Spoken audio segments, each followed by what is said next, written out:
Period 4. The Renaissance. How English borrowed Latin. The 15th century was, by any measure, a period of extraordinary intellectual upheaval across Europe.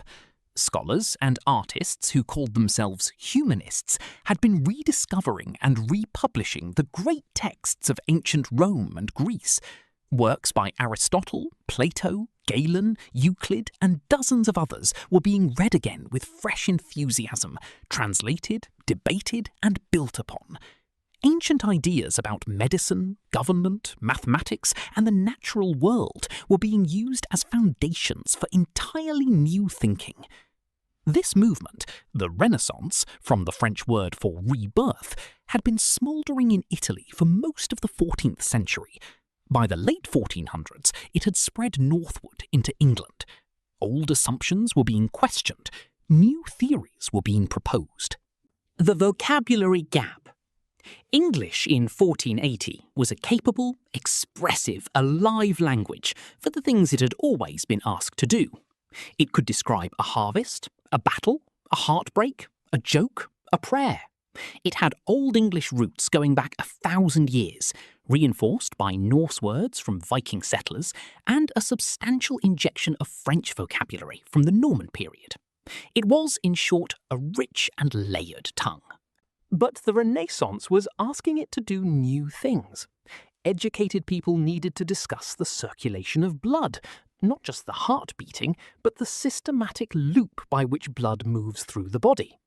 They needed to talk about perception, meaning not just seeing or hearing, but the mental act of interpreting what the senses deliver.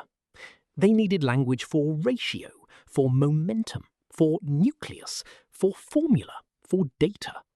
They needed words like contradiction, intuition, hypothesis, constitution, evidence, principle. They needed, in short, the entire abstract vocabulary of intellectual life. Old English had extraordinary words for concrete experience.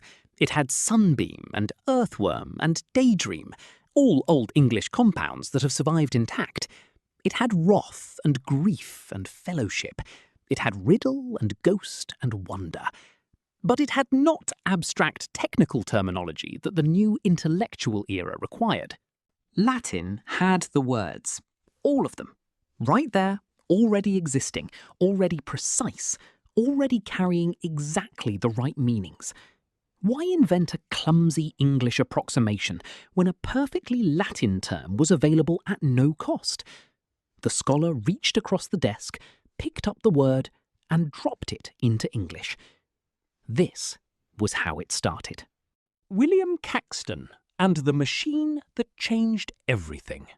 In 1476, a merchant and writer named William Caxton set up the first printing press in England in a shop near Westminster Abbey. It became possible to reproduce written text quickly, cheaply, and in large quantities. Before Caxton, books were handwritten. Every copy of every text had to be laboriously produced by a scribe, letter by letter, page by page. This made books expensive, rare, and slow to circulate. After the printing press, this changed with startling speed. Within a generation, books were being produced by the hundreds and then thousands. Their prices dropped. Literacy rates began rising. This explosion of printed knowledge had a direct and decisive effect on vocabulary.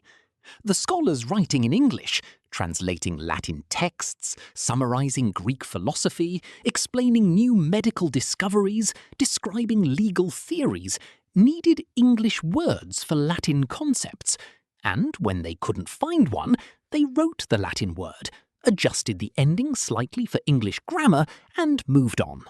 The mechanics of borrowing, barely bothering to change anything. What makes fourth period Latin words borrowing so distinctive is just how little the scholars actually changed the Latin words they took. The adjustments that were made were minimal, almost cosmetic.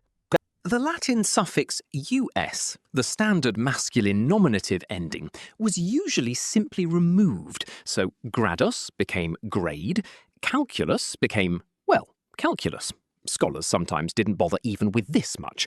Circus stayed circus. Radius stayed radius.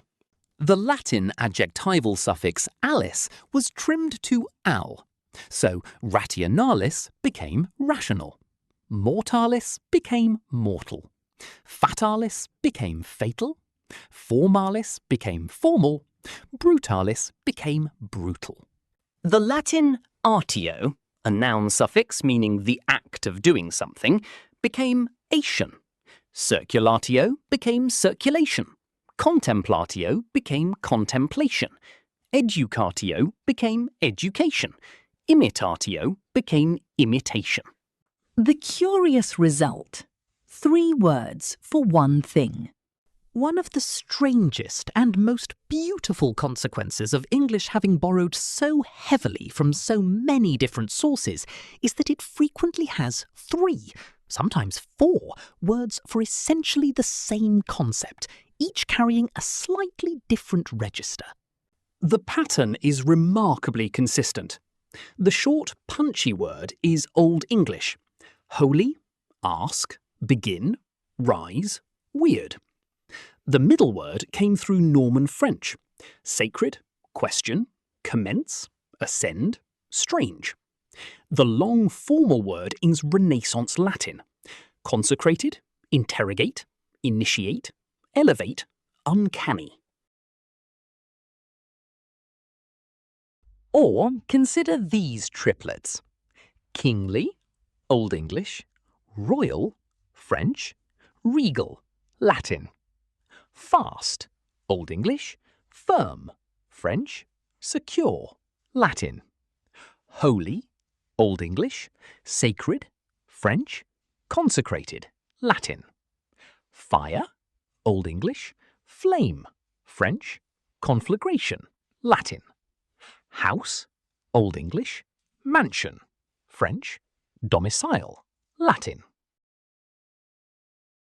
The fourth period's Latin borrowings are, in other words, not just vocabulary additions. They are the creation of a whole register, a way of speaking and writing that signals education, abstraction, formality and precision. When doctors speak to each other, they go Latinate. When lawyers draft documents, they go Latinate. When scientists write papers, they go Latinate. And when a teacher wants students to feel slightly intimidated, they also, consciously or not, go Latinate.